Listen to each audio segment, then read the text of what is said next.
The hammer slipped from my hand, clattering against the hardwood floor of the old Victorian house. And I froze. Outside, the storm howled, rattling the windows like a warning. But inside, it was just me and him, Elliot, with his soft brown eyes and a smile that felt like a secret. I'd come to fix his door. But now, as the rain trapped me here, something else was breaking open. My name's Caleb Monroe, a handyman from the rougher side of Willow Creek, a small town in upstate New York where everyone knows your business before you do. I'd built a life out of fixing things: creaky hinges, leaky pipes, broken dreams in the form of drywall.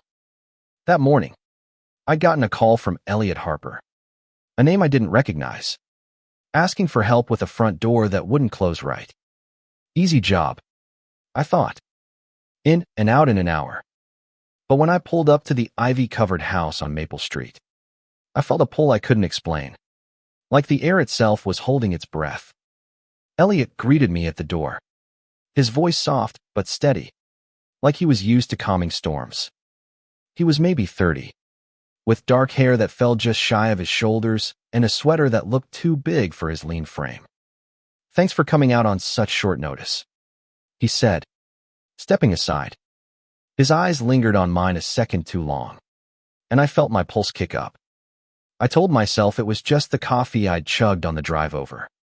The door was a mess: warped wood, rusted hinges, the kind of thing that happens when a house is left to fend for itself too long. "This'll take a bit," I said, kneeling to inspect it. Elliot nodded, hovering nearby, not in a pushy way, but like he didn't know where else to stand. "You live here alone?" I asked, more to fill the silence than anything else. "For now," he said, and there was a weight to it, like he was carrying a story he wasn't ready to tell. I didn't push. I never do. People in Willow Creek don't hire me for conversation. They hire me to patch up their lives and leave. But as I worked, Elliot stayed close, asking questions about my tools, my work, the town. His curiosity felt genuine, not like the polite small talk I was used to. By the time I'd replaced the hinges, the sky outside had turned bruised dark, and the first raindrops hit the windows. "Storm's coming," I said, packing up my tools. "I should head out before it gets worse."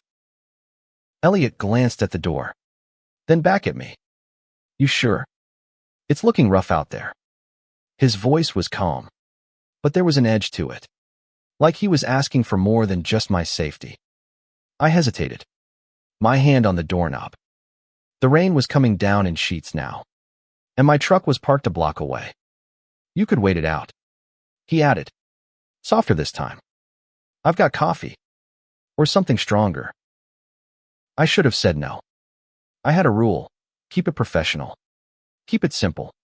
But something about Elliot, his quiet intensity, the way his eyes seemed to see right through my calloused exterior, made me nod. "All right, just till the rain lets up." Inside, the house felt like a time capsule. Old books lined the shelves, and a record player sat in the corner, spinning something soft and jazzy. Elliot poured us coffee, his hand steady but his gaze flickering, like he was weighing something. We sat on opposite ends of a worn leather couch, the silence between us heavy with possibility. "You don't seem like the kind of guy who stays in one place long," he said, out of nowhere. I laughed, caught off guard. What gave me away? The toolbox or the beat-up truck? He smiled, but it didn't reach his eyes. "Just a feeling. You've got that look like you're always halfway out the door." I wanted to argue, but he wasn't wrong. I'd spent my life moving, from one job to the next, one town to another, when Willow Creek started feeling too small. I'd never stayed anywhere long enough to let roots grow. "And you?" I asked, turning it back on him. "What's your story? This house doesn't scream new guy in town." Elliot's fingers tightened around his mug. It was my grandmother's. She left it to me when she passed last year. I moved here to Figure things out. He didn't elaborate. And I didn't ask. But the way he said it, like he was running from something or toward it, stuck with me. The storm got worse. Thunder shaking the walls. My phone buzzed with a weather alert, flash flood warning. Roads closed. Looks like you're stuck here, Elliot said. And there was that look again, half hope, half fear. You can stay the night. Guest room's upstairs. My throat went dry. I don't want to put you out. You're not, he said, too quickly. Besides, I could use the company. The air between us shifted, charged like the lightning outside. I'd spent years building walls around myself. Being a gay man in a small town like Willow Creek meant keeping your guard up. But Elliot's openness, his quiet vulnerability, was chipping away at those walls. I wanted to stay, and that scared me more than the storm. The guest room was small but cozy, with a quilt that smelled faintly of lavender and a window that rattled with every gust of wind. I lay awake, staring at the ceiling, the storm outside mirroring the one in my chest. Elliot's words stay the night kept replaying, soft and insistent, like a melody I couldn't shake. By morning, the rain had slowed to a drizzle, but the roads were still a mess. I found Elliot in the kitchen, flipping pancakes, the smell of butter and syrup filling the air. Morning, he said, glancing over his shoulder. Figured you'd need something before you head out. Thanks, I mumbled, sliding into a chair. The domesticity of Itham cooking, me sitting there like I belonged, felt dangerously good. We ate in comfortable silence, but every time our eyes met, it was like a spark jumping a wire. I told myself to focus on the job, on getting out of there, but my hands itched to reach for something more. You didn't have to stay. You know, Elliot said, setting down his fork. Most people would have braved the storm. Most people don't know how bad these roads get, I said, dodging the real reason. Besides, you're not the worst company. He laughed, a sound that warmed the room. High praise from a guy who looks like he'd rather wrestle a bear than talk about his feelings. I grinned, but his words hit closer than I liked. Growing up, I'd learned to keep my emotions locked down tight. My dad wasn't the kind of man who tolerated weakness. And in a town like this, being out wasn't exactly a picnic. I'd had a few flings over the years. Always quiet. Always temporary. But Elliot was different. He didn't push. But he didn't hide either. And that made me want to open up in ways I hadn't in years. Tell me something about you, I said, surprising myself. Something real. Elliot leaned back, his expression softening. All right. I moved here after a breakup. A bad one. His name was Ryan. And he didn't just break my heart. He broke my trust in myself. I came here to start over. But I'm still figuring out what that means. His honesty caught me off guard. I wanted to tell him I got it. That I'd been burned too, not by a lover, but by a town that judged, by a family that looked the other way. Instead, I said, that's rough. Takes guts to pick up and start again. He shrugged, but his eyes were bright. What about you, Caleb? What's got you running? I froze, my fork halfway to my mouth. No one had ever called me out like that. Not so gently. I'm not running, I said, but it sounded weak even to me. I just keep moving. Keeps things simple. Simple's overrated, he said, his voice low. Sometimes complicated's worth it. The air felt thick again, like it had last night. I stood to clear my plate, needing to move, to break the tension. But as I passed him, our shoulders brushed, and I swear the world tilted. He looked up at me, and for a moment, I thought he might say something that would change everything. Instead, he smiled and said, "Want to help me with the dishes?" We stood side by side at the sink, our elbows bumping, the quiet filled with the clink of plates and the hum of something unspoken. When we finished, he handed me a towel, his fingers grazing mine. It was nothing and everything, a touch that lingered long after I pulled away. I should check the roads, I said, my voice rough. But as I stepped toward the door, Elliot grabbed my wrist, gentle but firm. Stay? He said. Not a question this time, but a plea. Just a little longer. I looked at him, at the hope in his eyes, and felt my walls crumble. Okay, I said, and it felt like jumping off a cliff. The rest of the day passed in a blur. We talked about music, about books, about the little things that make a life. He told me about his grandmother, how she'd taught him to bake, how this house was the only place he'd ever felt safe. I told him about my dad, about the fights that drove me out of my childhood home, about the freedom I found in fixing things. With every word, I felt myself unraveling, letting him see parts of me I'd kept hidden for years.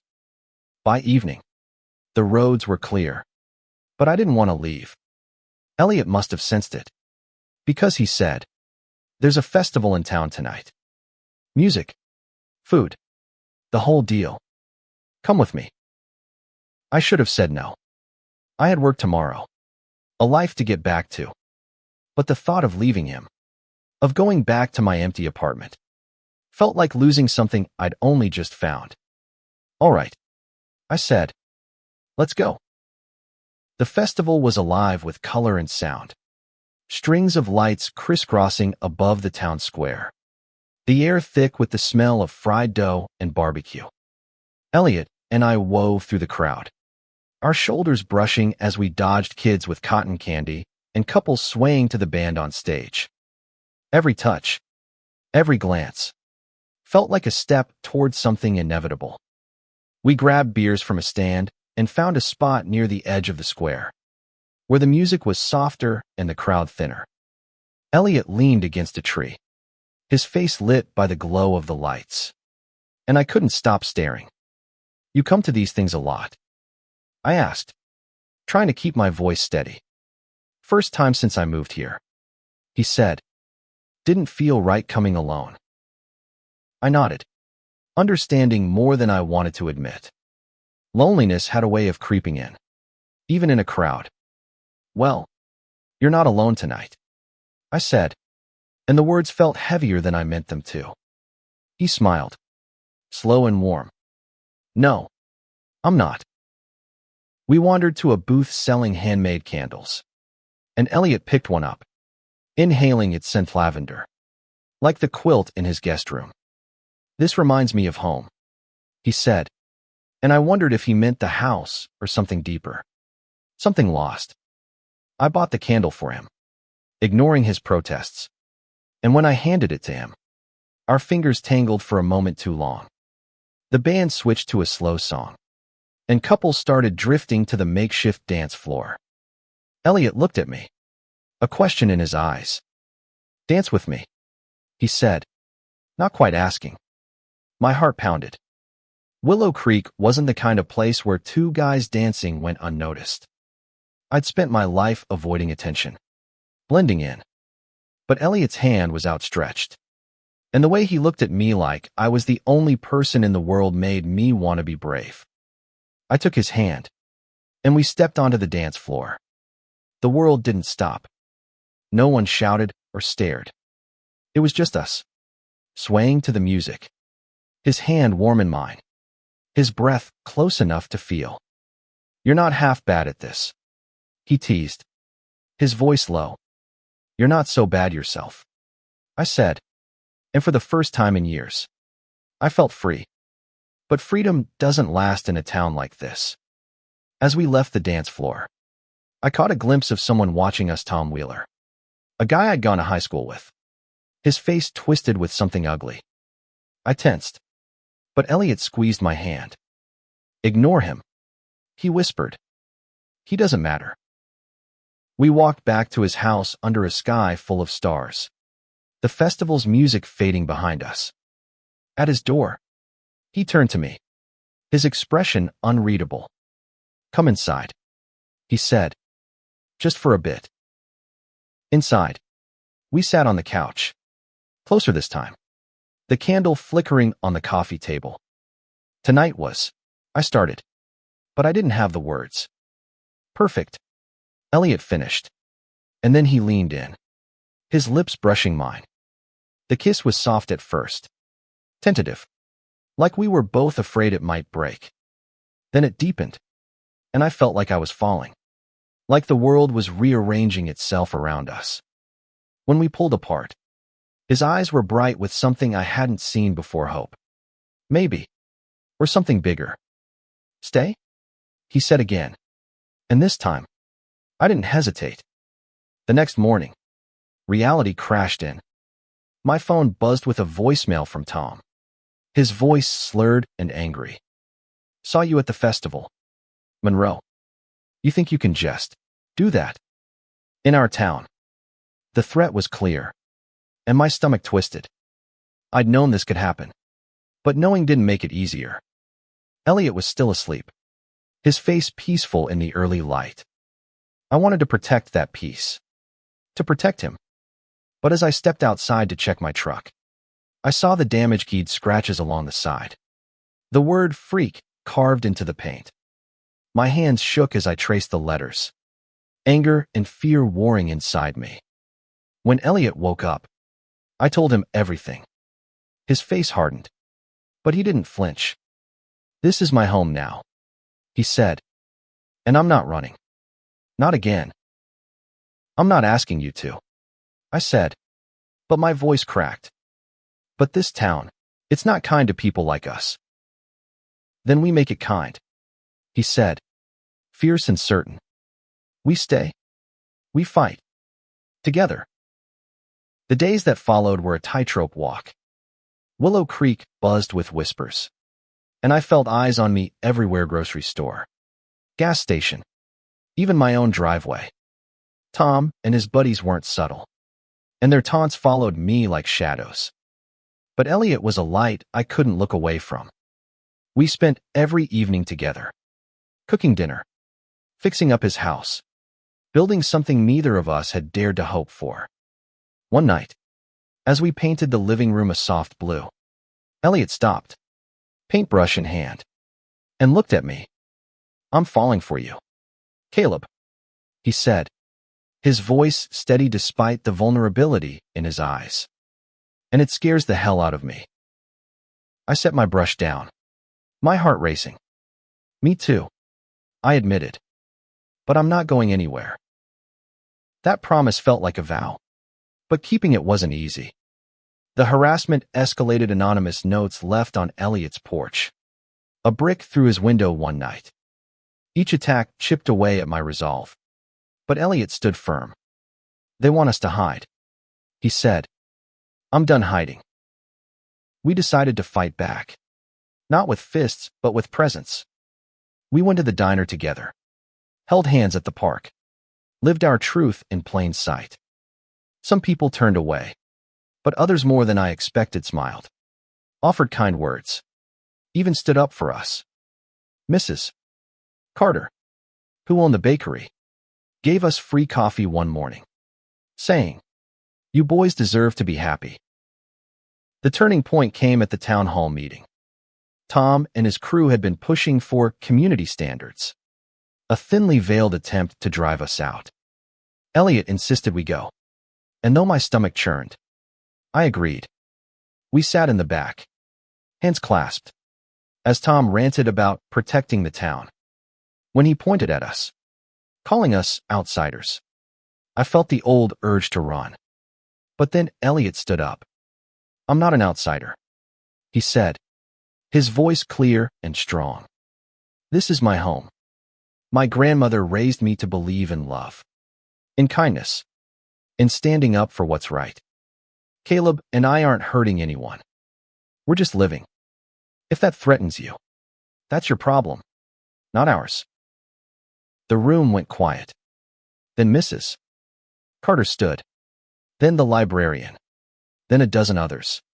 Clapping. Cheering. Tom's face turned red. And he stormed out. It wasn't a fairy tale ending. There were still glares. Still whispers, but it was a start. That night, back at Elliot's house, we sat on the porch, the fixed doors solid behind us. "You were incredible today," I said, pulling him close. "So were you," he said, resting his head on my shoulder. "You stayed."